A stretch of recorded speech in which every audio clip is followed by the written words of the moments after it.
Hello, everyone. It's World Storytelling Day, and I thought I would share one of my very favorite fairy tales. Every time I mention The Pigeon's Bride, someone asks me about it, so I thought I would read that for you today. This is The Pigeon's Bride, as written down in Fearless Girls, Wise Women, and Beloved Sisters by Kathleen Reagan. There was once a king who had an only daughter. She was as lovely as a princess ought to be, and by the time she reached a marriageable age, the fame of her beauty had spread far and wide over all the world. Neighboring kings and even distant ones were already sending envoys to her father's court, begging permission to offer their sons as suitors to the princess's hand. As he had no son of his own, the princess's father was delighted that the day was fast approaching when he might have a son-in-law, and long before even the name of any particular prince was discussed, the princess's mother had planned the wedding down to its last detail. The princess alone was uninterested.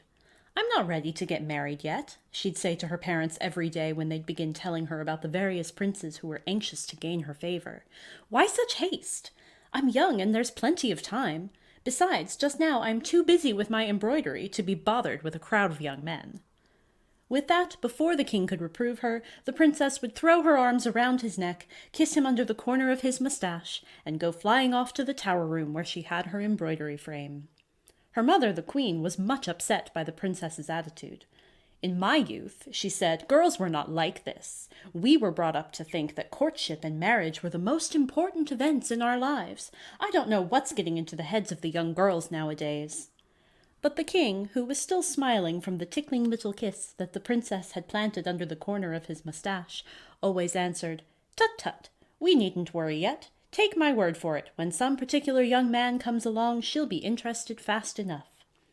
At this, the queen, ending the discussion every day with the same words, would shake her head and declare, "I tell you, it isn't natural for a girl to be more interested in embroidery than in a long line of handsome young suitors." The princess was interested in her embroidery, there's no doubt about that. She spent every moment she could in the tower room, working and singing. The tower was high up among the treetops. It was reached by winding stairs so narrow and so many that no one any older than the princess would care to climb them. The princess flew up them like a bird, scarcely pausing for breath. At the top of the stairs was a trap door, which was the only means of entrance into the tower room. Once in the tower room with the bolt of the trapdoor securely fastened, the princess was safe from interruption and could work away at her embroidery to her heart's content. The tower had windows on all sides, so the princess, as she sat at her embroidery frame, could look out north, east, south, and west. The clouds sailed by in the sky, the wind blew, and at once the leaves in the treetops began murmuring and whispering among themselves. And the birds that went flying all over the world would often alight on some branch near the tower and sing to the princess as she worked, or chatter some exciting story that she could almost understand. "What," the princess would think to herself as she looked out north, east, south, and west, "leave my tower and my beautiful embroidery to become the wife of some conceited young man? Never!" From this remark, you can understand perfectly well that the particular young man of whom her father spoke had not yet come along, and I'm sure you'll also know that shutting herself up in the tower room and bolting the trapdoor was not going to keep him away when it was time for him to come. Yet I don't believe that you'd have recognized him when he did come any more than the princess did. This is how it happened. One afternoon, when, as usual, she was working at her embroidery and singing as she worked, suddenly there was a flutter of wings at the eastern window, and a lovely pigeon came flying into the room. It circled 3 times about the princess's head, and then alighted on the embroidery frame. The princess reached out her hand, and the bird, instead of taking fright, allowed her to stroke its gleaming neck. Then she took it gently in her hands and fondled it to her bosom, kissing its bill and smoothing its plumage with her lips. "You beautiful thing," she cried, "how I love you!" "If you really love me," the pigeon said, "have a bowl of milk here at this same hour tomorrow, and then we'll see what we'll see." With that, the bird spread its wings and flew out the western window. The princess was so excited that for the rest of the afternoon she forgot her embroidery. "Did the pigeon really speak?" she asked herself as she stood staring out the western window. "Or have I been dreaming?" The next day, when she climbed the winding stairs, she went slowly, for she carried in her hands a brimming bowl of milk. "Of course it won't come again," she said, and she made herself sit down quietly before the embroidery frame and work just as though she expected nothing.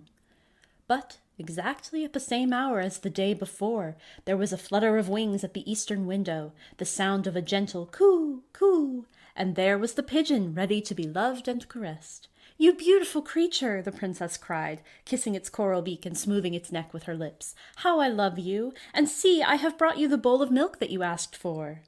The bird flew over to the bowl, poised for a moment on its brim, then splashed into the milk as though to take a bath. The princess laughed and clapped her hands, and then, as she looked, she saw a strange thing happen. The bird's feathers opened like a shirt, and out of the feather shirt stepped a handsome youth. You remember I told you how surprised the princess was going to be, and you're surprised too, aren't you? He was so handsome that all the princess could say was, "Oh!" He came slowly towards her and knelt before her. "Dear princess," he said, "do not be frightened. If it had not been for your sweet words yesterday when you said you loved me, I should never have been able to leave this feather shirt. Do not turn from me now because I am a man and not a pigeon. Love me still if you can, for I love you. It was because I fell in love with you yesterday when I saw you working at your embroidery that I flew in by the open window and let you caress me." For a long time, the princess could only stare at the kneeling youth, too amazed to speak. He was so handsome that she forgot all about the pigeon he used to be. She forgot her embroidery. She forgot everything. She hadn't supposed that any young man in the whole world could be so handsome. Why, just looking at him, she could be happy forever and ever and ever. "Would you rather I were still a pigeon?" the young man asked. "No, no, no!" the princess cried. "I like you ever so much better this way." The young man gravely bowed his head and kissed her hand, and the princess blushed and trembled and wished he would do it again. She had never imagined that any kiss would be so wonderful. They passed the afternoon together, and it seemed to the princess it was the happiest afternoon of all her life. As the sun was sinking, the youth said, "Now I must leave you and become a pigeon again." "But you'll come back, won't you?" the princess begged. "Yes, I'll come back tomorrow, but on one condition, that you don't tell anyone about me. I'll come back every day at the same hour, but if ever you tell about me, then I won't be able to come back any more." "I'll never tell," the princess promised. Then the youth kissed her tenderly, dipped himself in the milk, went back into his feather shirt, and flew off as a pigeon. The next day he came again, and the next, and the next, and the princess fell so madly in love with him that all day long and all night long, too, she thought of nothing else. She no longer touched her embroidery, but day after day sat idle in the tower room, just awaiting the hour of his arrival. And every day it seemed to the king and the queen, and all the people about the court, that the princess was becoming more and more beautiful. Her cheeks kept growing pinker, her eyes brighter, her lovely hair more golden. "I must say, sitting at that foolish embroidery agrees with her," the king said. "No, it isn't that," the queen told him. "It's the big bowl of milk she drinks every afternoon. You know milk is very good for the complexion." "Milk indeed," murmured the princess to herself, and she blushed rosier than ever at the thought of her wonderful secret. But a princess can't keep growing more and more beautiful without everybody in the world hearing about it. The neighboring kings soon began to feel angry and suspicious. "What ails this princess?" they asked among themselves. "Isn't one of our sons good enough for her? Is she waiting for the king of Persia to come as a suitor, or what? Let us stand together on our rights and demand to know why she won't consider one of our sons." So they sent envoys to the princess's father, and he saw at once that the matter had become serious. "My dear," he said to the princess, "your mother and I have humored you long enough. It is high time that you had a husband, and I insist that you allow the sons of neighboring kings to be presented to you next week." "I won't do it," the princess declared. "I'm not interested in the sons of the neighboring kings, and that's all there is to it." Her father looked at her severely. "Is that the way for a princess to talk? Persist in this foolishness, and you may embroil your country in war." "I don't care," the princess cried, bursting into tears. "I can't marry any of them, so why let them be presented?" "Why can't you marry any of them?" "I just can't," the princess insisted.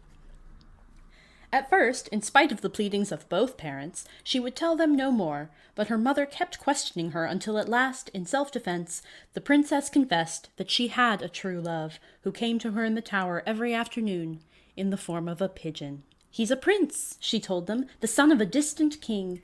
At present he is under an enchantment that turns him into a pigeon. When the enchantment is broken, he is coming as a prince to marry me. My poor child, the queen cried, think no more about this pigeon prince. The enchantment may last 100 years, and then where will you be? But he is my love, the princess declared, and if I can't have him, I won't have anyone. When the king found that nothing they could say would move her from this resolution, he sighed and murmured, Very well, my dear. If it must be so, it must be. This afternoon, when your lover comes, bring him down to me that I may talk to him. But that afternoon, the pigeon did not come. Nor the next afternoon either, nor the next. And then, too late, the princess remembered his warning that if she told about him, he could never come back. So now she sat in the tower room, idle and heartbroken, reproaching herself that she had betrayed her lover, and praying God to forgive her and send him back to her.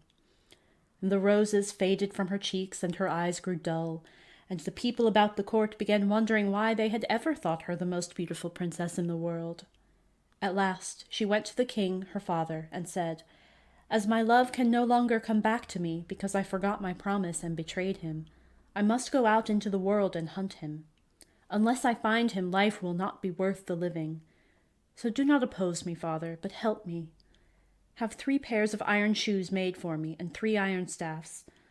I will wander over the wide world until these are worn out, and then, if by that time I have not found him, I will come home to you. So the king had 3 pairs of iron shoes made for the princess, and 3 iron staffs, and she set forth on her quest. She traveled through towns and cities and many kingdoms, over rough mountains and desert places, looking everywhere for her enchanted love. But nowhere could she find any trace of him. At the end of the 1st year, she had worn out the 1st pair of iron shoes and the 1st iron staff. At the end of the 2nd year, she had worn out the 2nd pair of iron shoes and the 2nd iron staff. At the end of the 3rd year, when she had worn out the 3rd pair of iron shoes and the 3rd staff, she returned to her father's palace, looking thin and worn and sad.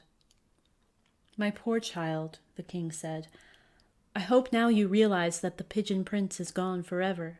Think no more about him. Go back to your embroidery, and when the roses begin blooming in your cheeks again, we'll find some young prince for you who isn't enchanted.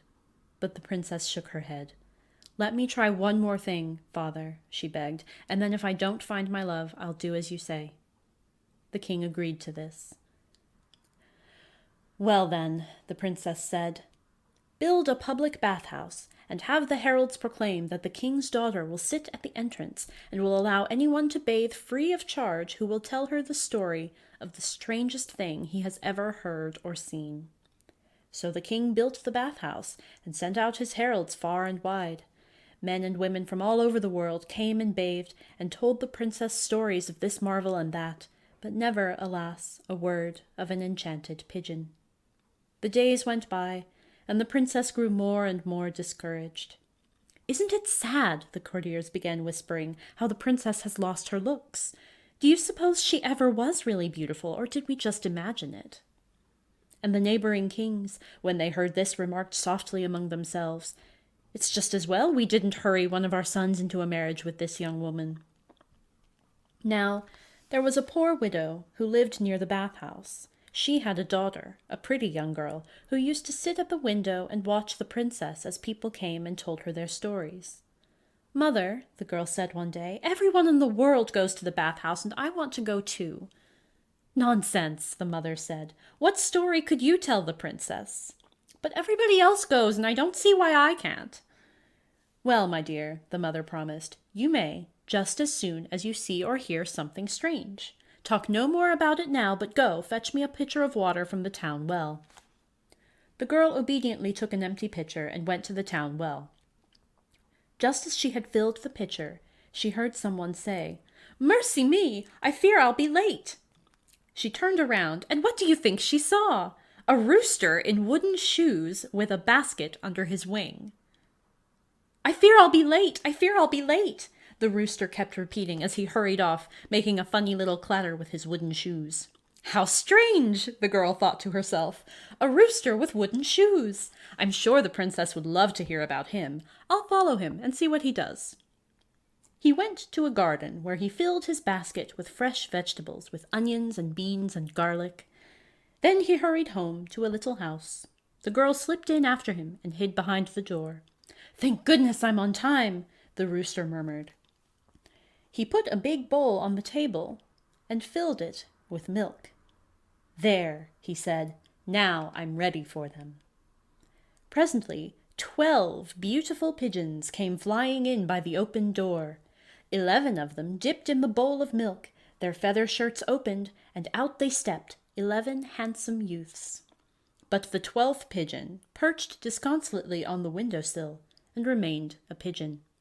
The 11 laughed at him and said, "Poor fellow, your bride betrayed you, didn't she? So you have to remain shut up in your feather shirt while we go off and have a jolly time." "Yes," the 12th pigeon said. "She broke her promise, and now she goes wandering up and down the world hunting for me. If she doesn't find me, I shall never more escape the feather shirt, but shall have to fly about forever as a pigeon.